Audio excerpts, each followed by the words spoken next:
उस माल में मुझे कोई बचाने वाला छुड़ाने वाला नहीं है। उस समय उसको बड़ा घोर पश्चाताप और अफसोस होता है। लेकिन गुरु महाराज ने कहा, बच्चा ऐसे समय पे तुम समय चूक गए जब चिड़िया चूक गई थे, अब पछताए क्या होता है। और तब ऐसे हाथ मलते हुए चले जाओगे जैसे जुए में एक जुआरी अपना सारा धन दौलत और सारी जो माल को बेच देता है।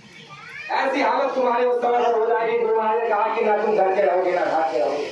गुरु महाराज ने कहा, समय से बच्चा अपना काम कर लो, समय तुम्हारे पास बच्चा है, अभी तुम्हारे पास समय है, बच्चा वो समय आ रहा है। गुरु महाराज ने कहा कि न्याय के तख्त पर बैठ करके माफी का कोई सवाल नहीं। गुरु महाराज ने कहा कि न्याय के तख्त पर बैठ करके माफी का कोई सवाल नहीं, माफी का निश्चित समय है। उस समय के अंतर्गत तुम अपनी माफी करा लो। अपने गुनाहों की माफी किससे होगी? संतों से होगी। देवी देवता माफ नहीं करेंगे, इनके अलावा संसार में नहीं, सारे ब्रह्मांड में आपको कोई माफ नहीं कर सकता है। इनको अधिकार दिया गया है संतों को माफ करने का, इनके पास वो पावर और वो शक्ति है। शास्त्रों में लिखा गया है, बख्श दे गुनाहों को तो क्या होगा।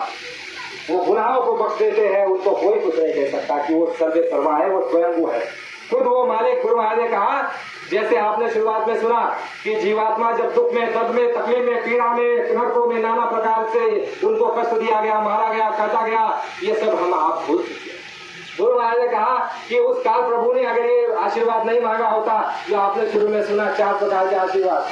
कौन से आशीर्वाद? कि इनको पिछले जन्मों का बोध मत कराना।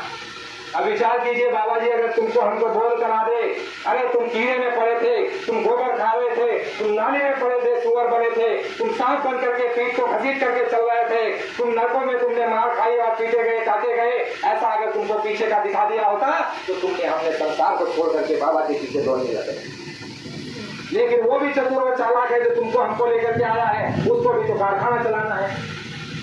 तो इसीलिए उसने पहले से जो ये मान लिया कि भगवान मेरे परमात्मा, मेरे प्रभु, तुम जो है इनको पिछले जन्मों का बोध मत कराना।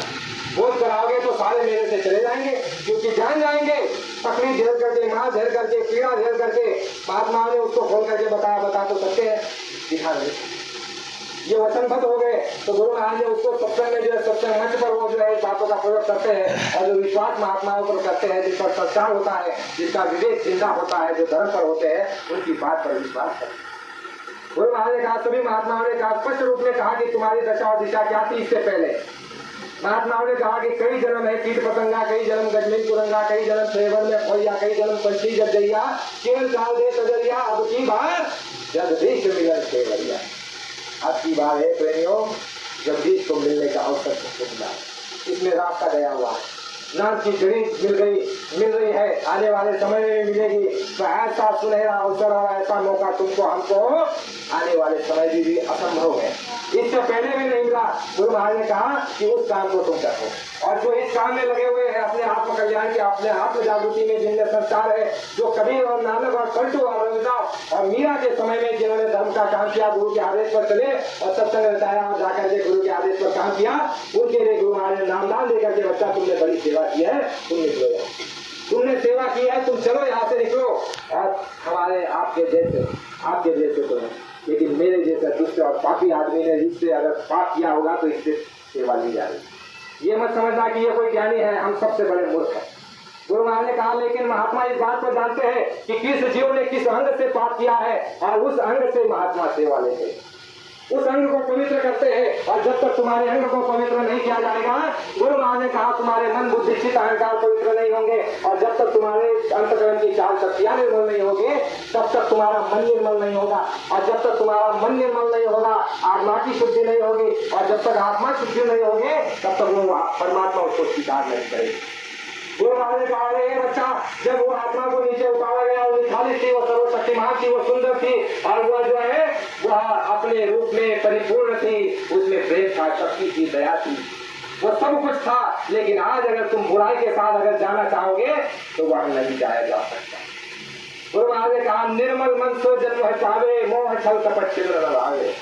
तुम्हारे अंदर अगर मोह है, छल है, कपट है, बाबा जी के साथ में 50 वर्ष लगे रहो, कुछ नहीं मिलने वाला। गुरु महाराज ने कहा, बच्चा, ऐसे जैसे धोबी जो है नदी में रह करके प्यासा रह जाता है, ऐसे पास रहने वाले प्यासे रह जाएंगे। गुरु महाराज ने कहा कि पास रहने वाले जो आप जानवर देखते हो वो कीड़ा होता है, वो चूसता है, गुरु महाराज ने कहा बच्चा ये पास रहने वाले इस तरह से महात्मा का खून चूसते हैं और दूर रहने वाले बच्चे गाय के बछड़े की तरह अपना समय पा करके आते हैं और अमृत जैसा जो है दूध पी करके चले जाते हैं। बच्चा पास रहने वाले से लाख गुना अच्छा दूर रहने वाले हैं, पास रहने वाले महात्माओं का खून चूसते हैं। तुम हम ये समझते थे बड़े विद्वान है, बड़े पुण्यात्मा है।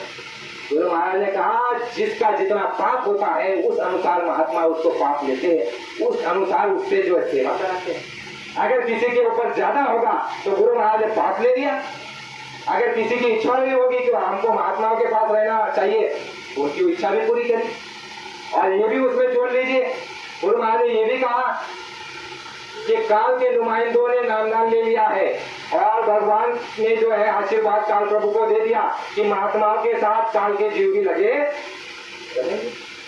तो प्रेमी हर प्रकार की बात है, हर तरह के वचन है, हर तरह की समझ है, हर तरह का ज्ञान है, बौद्धिक ज्ञान, मानसिक ज्ञान, आत्मिक ज्ञान, परमात्मा ज्ञान, हर तरह की बात गुरु महाराज ने बताई। 4 घंटा सत्संग सुनाया, तुमने हमने कितना लिया इसको तुम और हम जाने। लेकिन बाबा जी ने जो मेहनत की है प्रेमियों, ये खाली और व्यर्थ जाने वाली है। गुरु महाराज